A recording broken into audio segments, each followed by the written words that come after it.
Hello and welcome to the EV Café Takeaway, a podcast focused on that zero-emission future that we all hope for.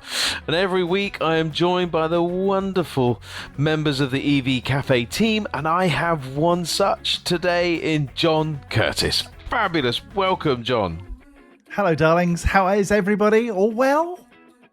Very good. Thank you. So on this day of recording, it's Friday afternoon, and the end of the week beckons. It's all good news.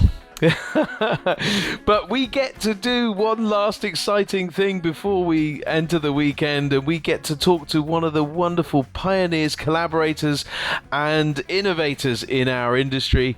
And today we've got Shariq AbdulHai. I want to say hi, Shariq. The jokes don't get any better. That's the trouble. Oh gosh, Shariq, I apologise for that introduction. Welcome. No, you can actually probably use my middle name. Then you don't have to say hi separately. So I think you did you did it there. Great. We'll go with that. Well, Shariq, listen, it's a real pleasure to have you on the podcast. You, I believe, are one of the brains behind the London EV show. We first stumbled across each other in the run-up to your first ever show it ended up in the Angel Islington Design Centre in North London, which was a fantastic event. And I want to just for a start off, just understand, how did that all come about, and why London and why now? Thank you, Paul. Thank you, John, for having me. Yes, it was 2021. It was the COVID time. I've been in the industry for about 18 years now, running various business-to-business events in various different industries, in various different countries. I think it was just before COVID when the EV industry was really catching the momentum, and it was one of these. If you talk to anyone in the events industry, they will tell you that we always kind of keep looking at new ideas and to see, is there any area left really which we can put an event together on in terms of the topic, etc. But because there are literally tens of events going on in each industry. So again, it was the general exercise, and EV. I think I ended up at one of the General Motor shows at Excel, probably a year before, and but by that time, it had already kind of come to my mind that there potentially is a gap here. There are all these different auto shows going around, but there isn't one dedicated to the EV industry. Probably one of the reasons was that it's a new industry, it's starting up. No one really knows if there's enough mileage in terms of putting together a huge trade show. I mean, you can always have smaller events, conferences, seminars, and so the London EV show, really, it was a bit of a no-brainer. I thought, London being a global city, if that is the vision, if the vision is to really unite the global EV industry, not just from the UK, then I think London is the place to do it. So we, to launch it, we did it at the Business Design Centre, BDC, in Angel. And as we were looking for potential partners, one of you guys at EV Café, I was really, I think I said to you in our first conversation that I just love the synergy and energy you guys have with yourself, John, Sarah, Sam, Johnny.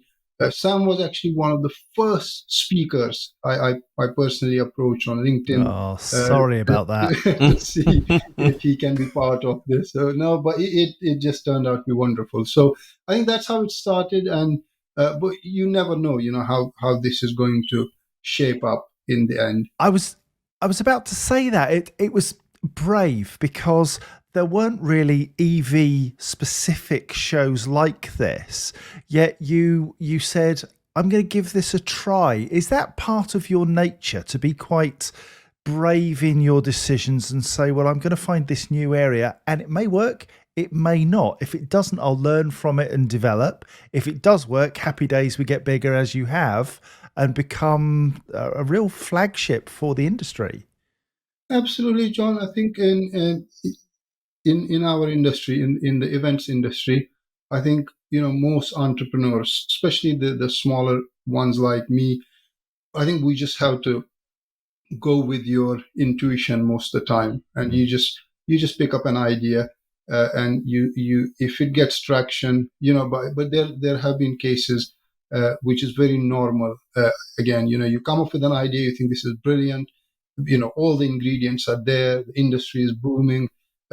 Sometimes you even think you're the first one to put something together, but it just doesn't work as well as you would have thought. So it was exactly the same idea. We thought, we'll give it a go. But if you ask me, I think we can have another conversation someday.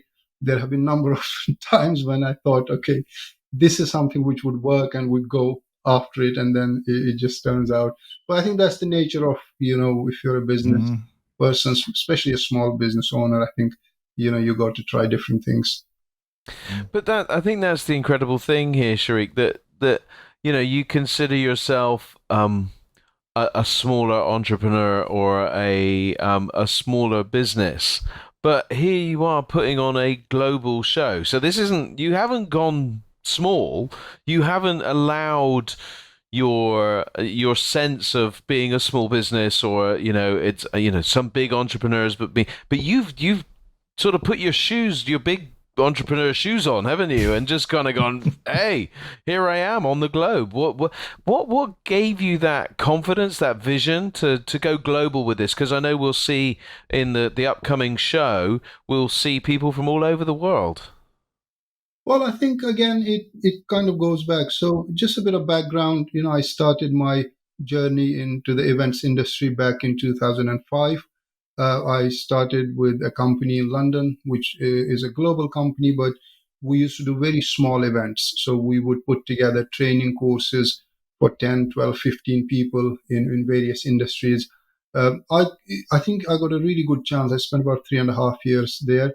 But because it was again a bit of an entrepreneurial setup, we were let to do things the way we were just given projects and tasks and say, go and make it work. So that I think that's where I thought, okay, if it's working here, maybe there's an opportunity. I left that job. It was an Irish company. I think that was really a good experience. They were setting up their training division in St James's in London, and they asked me if things hadn't been working out as well as they would have probably planned. So they asked me if I can help out. I spent about 18 months there. So we put together smaller training courses, and it kind of worked. I think that's when I thought, it's probably a time to give it a go. I was renting a very small box kind of room in London, as most people will do there at that time. I remember in 2010 registering the company name Valiant and thinking, we start. And again, I think it's those initial kind of hurdles. I remember putting the first ever training course together as Valiant, and when we started, when I say we, it was basically me, running around doing everything. But we always like to say we as a company. So I remember doing, reaching out to clients, and the first ever client was a senior executive from Sweden who signed up to do to come along to the training course, and I clearly remember. I think.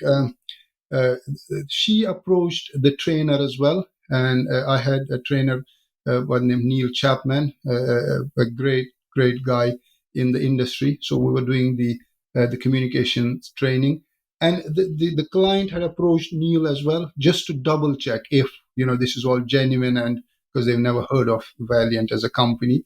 So I remember Neil sharing that message to me. He said, I gave her a thumbs up. So here is the first client. So I think when you see that, I just simply thought, if this is the first client, if this registration form came in, that really means we could do a lot more than this. So first few years, it was again smaller training courses in London. We took them overseas to Houston, to Australia, to Turkey, to India.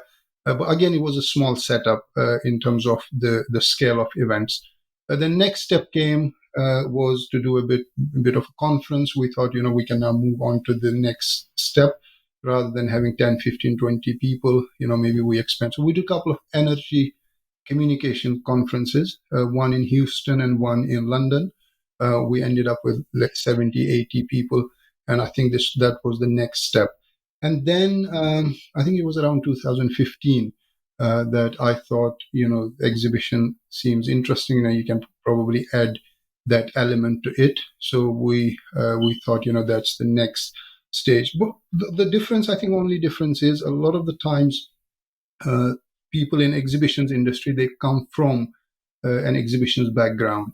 But when I talk to people even now, they probably think, I worked with the bigger organizers, and that's where I got the idea from. But I think it was more about, going out and about checking out different events, and then, as you said, really giving it a go. And a lot of things work, some things don't. But I think, if you persist and you kind of carry on on your journey, I think, things do work in the end. And I think that characterizes exactly what I saw in you guys. The giving it a go sort of says, well, it's not really very, it's just, oh, we'll give it a go. But actually, what you did at the Angel Business Design Center, or BDC, was do something of huge risk, right? A huge risk, because you were so unfortunate in that the rules slightly changed just a couple of days, but you still persisted. What is it about you, Shariq, that has that persistence? How did you come by that persistence, that determination, and that willingness to press through difficult situations? There must have been times in your life where you've learned this early on. Talk to us about that. Well, I think I've almost never talked about, the personal side of things as well. But I was born in Kashmir, which is a place to the northern sides of India. It's an area between India and Pakistan. And in the early days as well, I obviously come from a very middle class background, and I think I saw my dad really persist with things, and it was mostly, he's a businessman as well, and I think to me he is the greatest entrepreneur, purely because I think I saw when it came to risk element of things, when it came to doing things where you would think this is not possible. So he would, and he didn't need to tell me. So it was me, my sister, and so you could almost always see it. Then he's going really on and about his job and doing things. So I think maybe from that upbringing, it you kind of think, okay, you see a bit of a hustle going on, and you see things work. But I think I got kids myself now, so I think it's a good way. Although they see me as a bit of a Del boy, to be honest with you, because this and I was thinking this year, Paul. I was thinking if we can get him to come to the London EV show. He's obviously elderly now, but I thought about it. I thought, because there are stories in the household where arranging last minute things at times, and really bit of a Del Boy style. So, but I think, but then again, it's I think things by looking around, and sometimes it's the circumstance as well. You just don't have too many options, and you just have to go for what you need to do. Shariq, I'm fascinated to understand what you like about the industry. You describe yourself as a bit of a Del Boy character. Is it doing the deal? Is it finding the idea? Is it having a team of people that you can motivate and inspire? Is it the sales process? What is it specifically about this area of events that makes you excited and gets you out of bed in the morning? With the event, Sean, I think, again, if you talk to people who have spent maybe 15, 20, 25 years in the industry, it is one of those industries that you love at times, but it's that it's so just a couple of days before the event, you just think, why are you in this industry, or why are you doing it?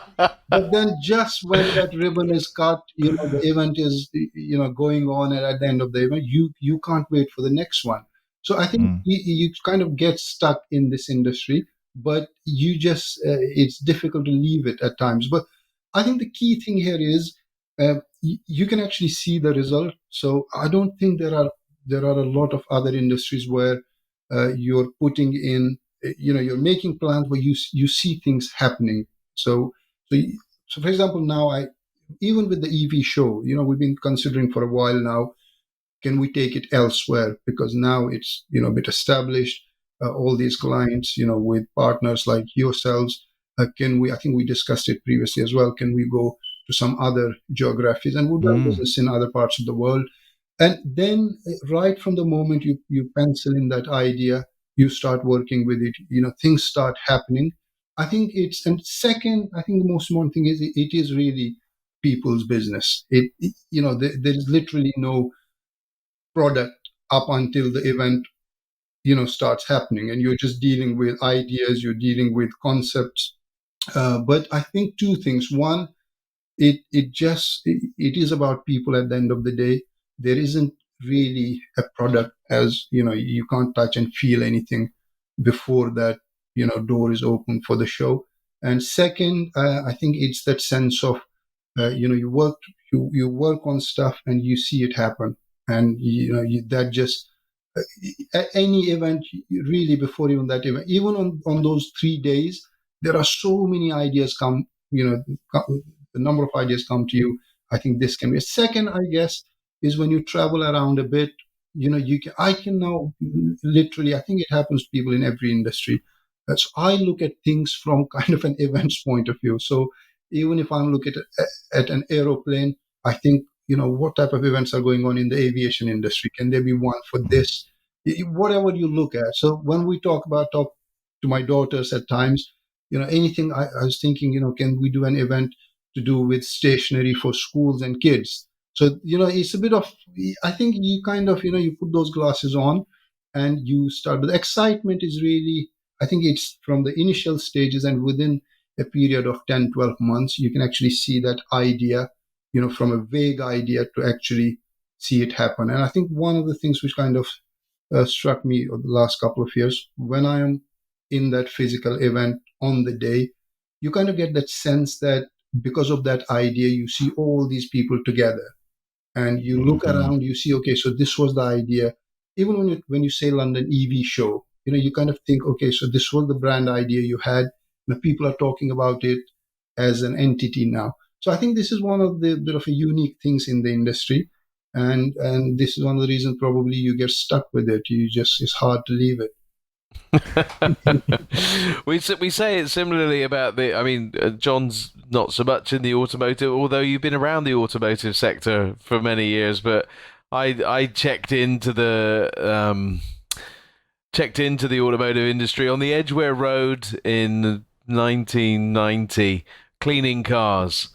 And as the saying goes, you can check out, but you can never leave. And I'm still here in one form or another. It's very very similar. I think there's a lot of synergy or similarities between those two things. I mean, Shariq, life seems good. The show's successful. Mm. You've made incredible progress. Got a lovely family. It sounds like a really positive start. I mean, I know that Kashmir has been sort of aligned to some troublesome times, some real difficult times.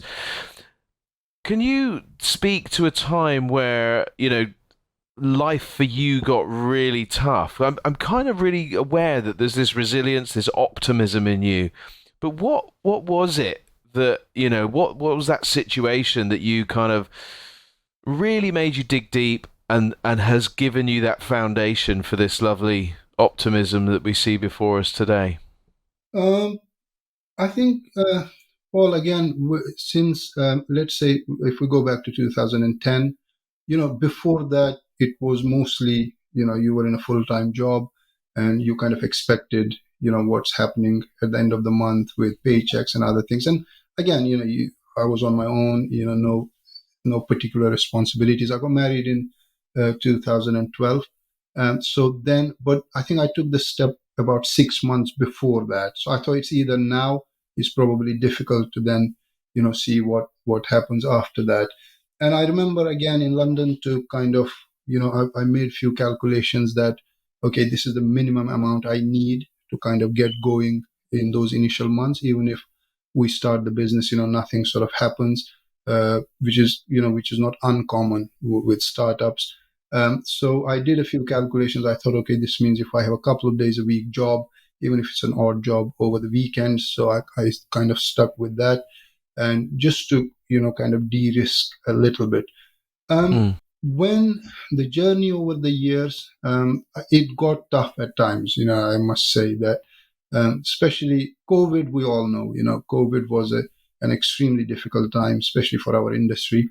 But I think right from 2010, because, especially when your eyes are always on that the growth trajectory, you're not kind of satisfied what you're doing. You're always kind of looking a step ahead.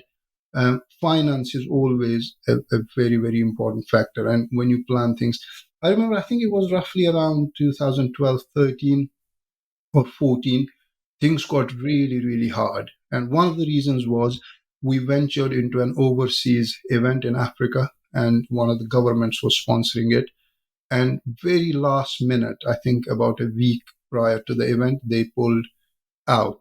And this was now, I remember I was in Turkey. We were on holiday. I think kids were off from school, and I got the message that they don't want to go ahead, and without any legitimate reason. But obviously, we had no experience dealing with such things. Now, my mind was doing calculations. What do we do? How can we return that money to clients? And what can be done? A week, 10 days, and it was a bit of a large scale planned event. I think that was, one of the times where it kind of went flat. And when they say there's a fine dividing line between, success and failure, I think that, and Paul, John, when you're in industry like ours, you're not doing business behind the doors. So you are out Mm. there, and its reputation is literally everything. And if once word goes out, you did something wrong, even if it was not your doing, it's very difficult to kind of, come out there again and try to convince the same clients to do business with you again. That probably was the toughest period. And Mm. I genuinely remember, you it was not even for days. You didn't know where to pay the, your I had few employees by then, and it was a bit of a difficult time. So I think, again, what you would do is, because you have to do something about it. You can't just not do anything. I clearly remember, there's a bit of a funny incident here. I convinced one of my very good friends he from university time. He's doing really well, and I said to him, "Look, it's a big opportunity now, and we're going overseas. We're doing this stuff, and there is big vision here." And he got convinced. He said, "Okay, I'll help you out a couple of hours a week, or to look into your accounts and to make sure you're doing the financial things right." I remember, Paul, John, I took him to our accountants the very first meeting. Now, when we're driving there, I'm just pitching him, this is the big stuff. And he kind of takes me back to Del Boy when he each time he tells Rodney, next time this year we will be millionaires. And this was kind Millionaires. of the pitch. And we went, and it's me, the accountant, and him. And the first thing the accountant tells me is, I think it's best to go for bankruptcy, because then you'll save on all the taxes and other things. And I'm just looking at him, and I'm just saying, this was not planned, and I'll explain to you later. But I said to the accountant, that's not an option. It doesn't matter what happens, the company has to carry on. And I think, it's been last 12, 13 years since we launched Valiant. It survived, few ups and downs, and the most recent one being COVID. Very difficult, but again, you just need to keep going. And I think you find people who can support you in one way or the other. And I think friends, family play an important role, and people in your network, who kind of still believe in you.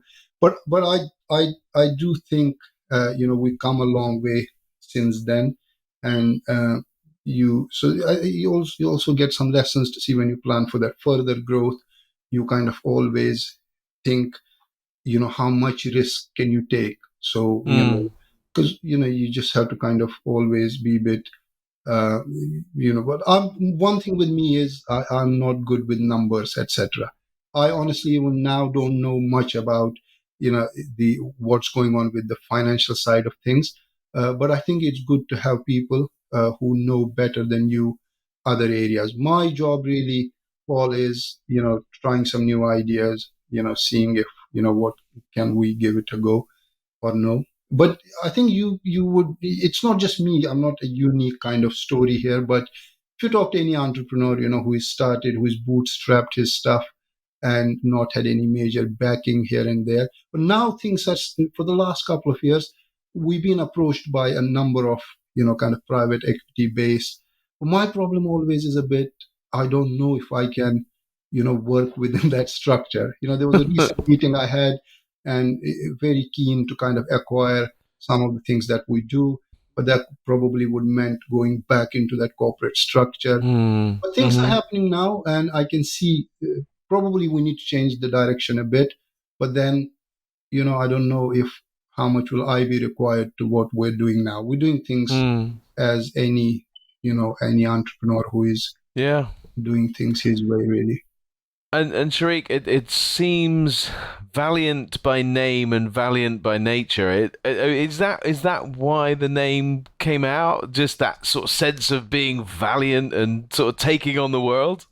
You know what our first name was? It wasn't even Valiant, but then I thought, no, this has got a bit of a negative connotation to it.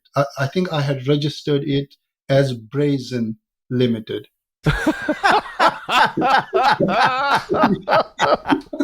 You can, Love that. you can still see, you can, I think if you go to company's house, you can still, our first name for a few days was Brazen Business Media. And I thought, because you were out there to take on a few of the big boys, and you didn't Yeah, know yeah. how this is going to pan out. And as every industry, there are some major players. Some like the stuff you do, but others won't.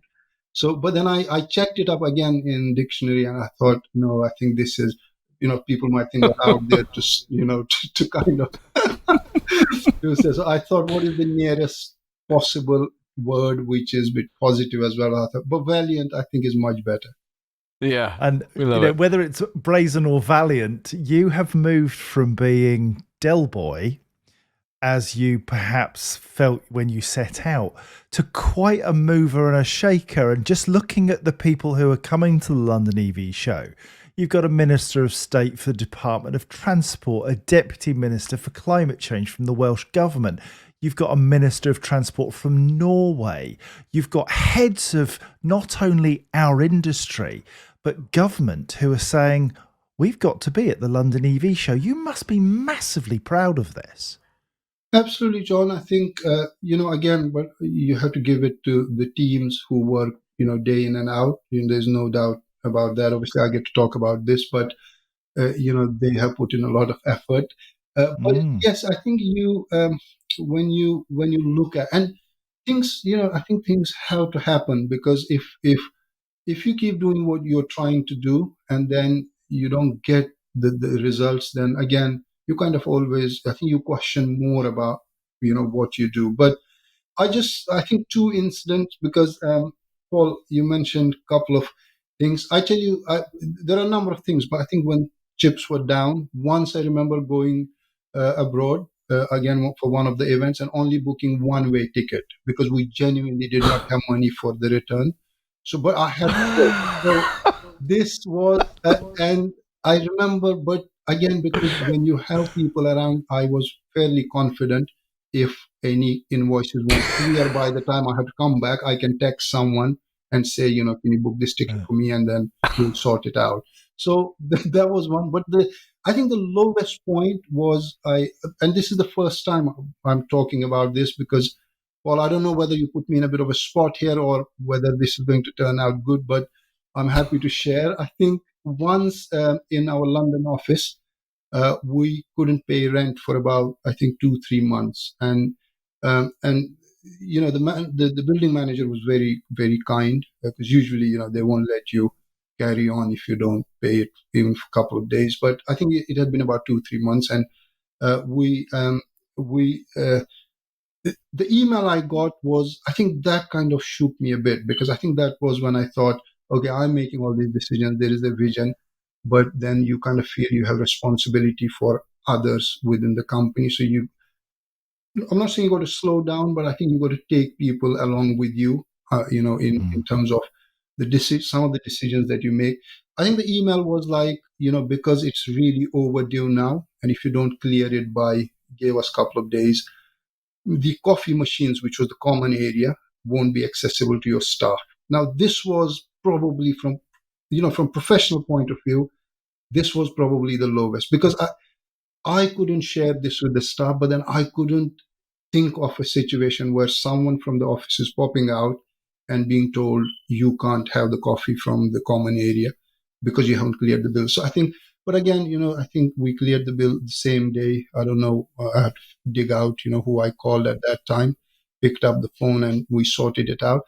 But I think these are the things. So one of the things I try to do now is go back to see every single person, whether someone has worked with Valiant for a day or, for a month. I think they've had a role to play in this. So sometimes what I try to do now is, and thankfully, we have been able to retain a lot of the people who have been part of the journey. But I think it does give you a satisfaction. It's not. I think there are multiple factors. Then when you kind of walk back those memories, you look at things, it just probably humbles you a bit more and you start feeling more grateful. But again, things at times can go, as they say, very fine dividing line. So but faith, I must say, is has played an important factor, because I think the belief system is really whatever is to happen will happen, and as long as you're trying your best to stick to certain ethics or things like that, and ultimately your intention really is not to not do good in terms of whether it's your clients or whether whoever you're dealing with. I think at times you kind of carry on with their journey. So there were a couple of, when you look back, I don't share this with people a lot, because sometimes even when I'm talking about it now, but I must say things are different now, so I don't want any potential investors to listen to this and say this is not the right place. But do you know what, Sharik? If they're investors worth their salt, they've been on this journey themselves. They've been in an office and not been able to pay the bill. They've failed in a business, because honestly, if you've not failed, you've not lived. You've not gone to the edge. And I think there's a great saying. I can't remember who said it, but it's something. It's like, somebody like Henry Ford or somebody. Only those that risk going too far will ever know how far you can go. And we've got to risk. We've got to take that risk, and you've done it. And do you know what is delightful? Genuinely, I use that word very specifically. Delightful to hear this from you, and to hear your journey, and to really put flesh on the London EV show. Because it's been a journey. Year 1, year 2, and now year 3. And it's just so refreshing to hear your heart and your passion, your belief that, you've got to do the right thing. You want to do something good, and you want to deliver something of value to the people that, one, are exhibiting, because they're really important, but also to the people that are going to attend, which is another fantastic thing. I've got a thing, Paul. It's just dawned on me. I've known Shariq for 2-3 years now, and it's always been a business relationship. And what I've discovered is that you're a friend I didn't know I had. You're Thank you. somebody Yeah. that, because we don't get the opportunity to find out about the people when we're doing business sometimes. We have very focused conversations about specific things. We jump on calls with other people. And this opportunity to share a bit of the background, a bit of your vision, a bit of how you see the future developing is so interesting because it makes me see you in a different light. And see you as somebody who is just like Paul, just like me. We're doing our very, very best to give something back to the industry that we serve. You're quite a man. Thank you. No, I think, John, again, it honestly, this is probably the first time, I'm having a conversation like this. Usually, again, as you said, it's all about business. It's all about, but you kind of relate, when you look at certain people in life, certain structures, certain businesses, when they say if you see someone who has made it big ultimately, that's why, one of the things I now think, you never judge people, or you don't think, this would have come to him, or he had some kind of a golden spoon in his mouth, stuff like that, because I think you don't know the struggle at times that people have gone through, Very or true. people, and again, it's your own choice. It's not, we're not saying that, but I think ultimately, I think from an events, maybe if someone who is listening to this from an events point of view, one other incident. So, Paul, it came to me once, one of the shows. I won't say which show now, but because, for some reason, but I'll tell you. I think it was day 2, and one of the bills was for the AV guys. And I got the message, look, we need the money before 10. And you knew, why is it before 10? Because 10 was the start of the day, and you knew probably the screens won't be on if it doesn't happen. So, as a startup, when you don't have that, the funding, etc., and there are certain situations, but I think faith again plays an important part here, because you kind of believe that there is someone in control of of things, and which is beyond us. So I think, and so the belief in God is really helped me, I must say, because especially when you went through certain things, in life, you kind of, but these are good things ultimately, because let's say now going forward, yes, we're now moving into a different direction. Maybe there are investments available, there are other opportunities, but because you come through this, I think this will always, maybe, so that's why when I go back, if someone asks me, would you have it the other way? So maybe you had, let's say you had the funding available from day one, or things would have been really smooth from day one. But I probably think it's best to go through some challenging times. So, as you said, you kind of always think that, if you've gone through it this time, the resilience is, we can't pick it from books or from management schools. I went to one. I did my master's in marketing. Yes, you kind of learn a lot of stuff there, but I think resilience is all about, if I can move this glass this time, 10 centimeters, next time I could do 15, and then 20, 25. But if I try to do it first time, I might fail. So I think it definitely, and that's why, again, with you guys, when we had the first conversation, I think you come a long way since as well. But you kind of feel, you see what you are trying to do. You can relate to a number of things, and I think, absolutely, you just got to wake up and keep going. It's all about collaboration, isn't it? I think one of the things that we do really well is we work together. So I think we come as the EV Café Village, and we come together. We have a small group of sponsors, partners that come with us. We then become part of a bigger community of the London EV show. And we all kind of work as a system. There's software, there's hardware, there's technology, there's people-led businesses, there's training, there's techniques. There's all kinds of stuff at the event, but we're all pulling in the same direction, trying to help make a better tomorrow.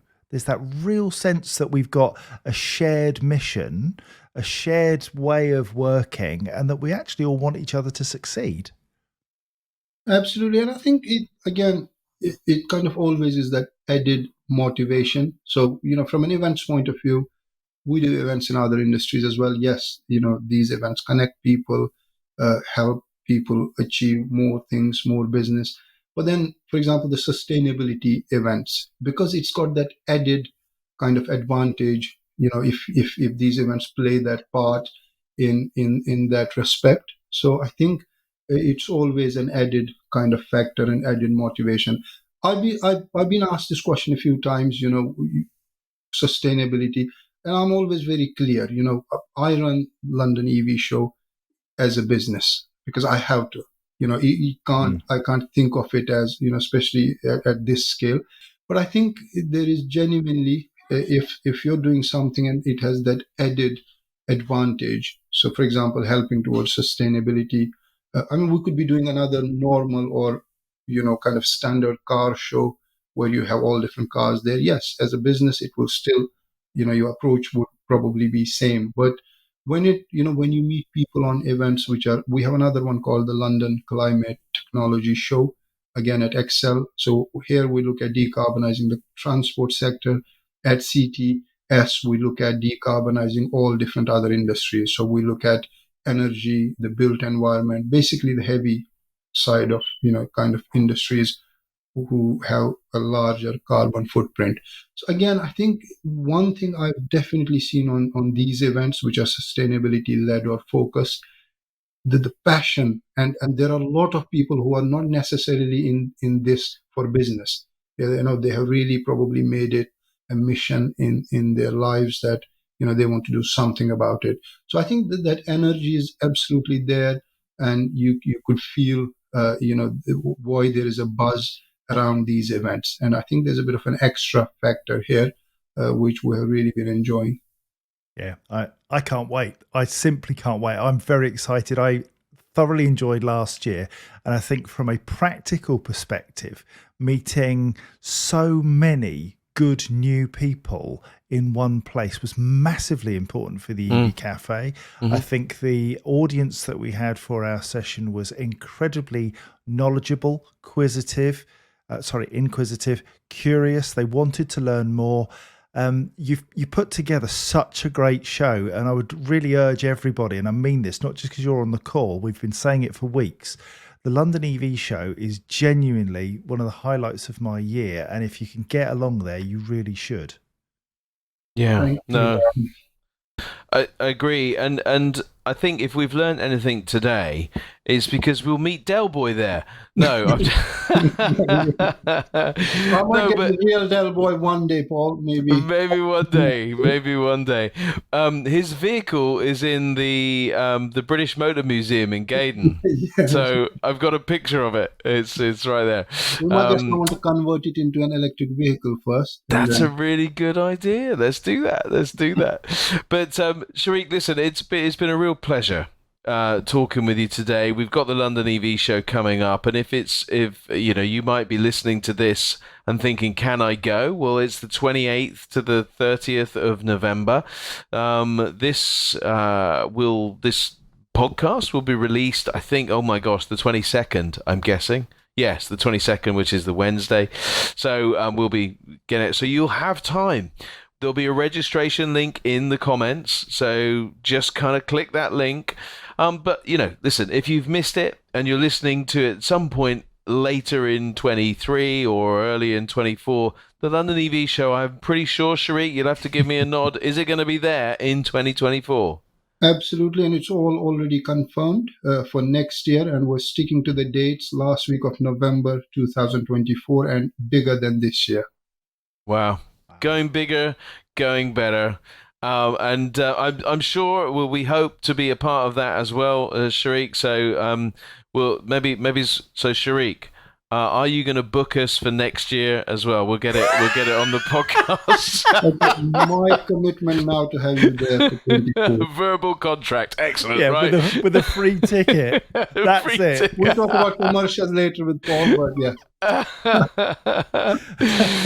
Shariq, listen, I've been delighted today, and I love the kind of give it a go mentality, but and I don't want us to think that give it a go mentality means it's slapdash, because it really isn't. The show is great. The people, and in particular you, Shariq, we've kind of loved this show because of who you are and because of your passion and determination to get something over the line.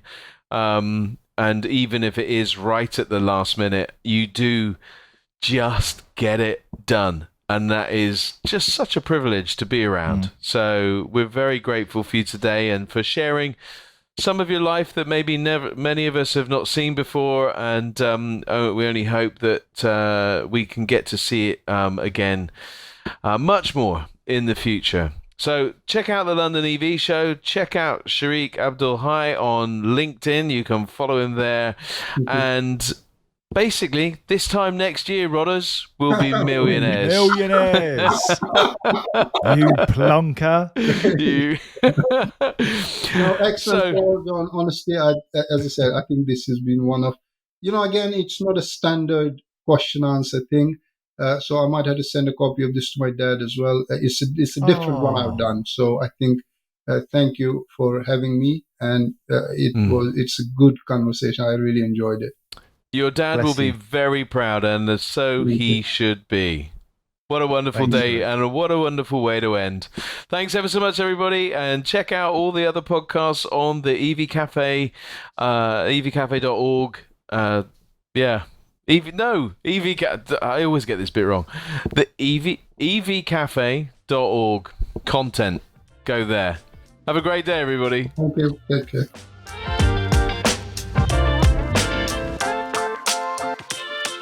At least two of us are professionals.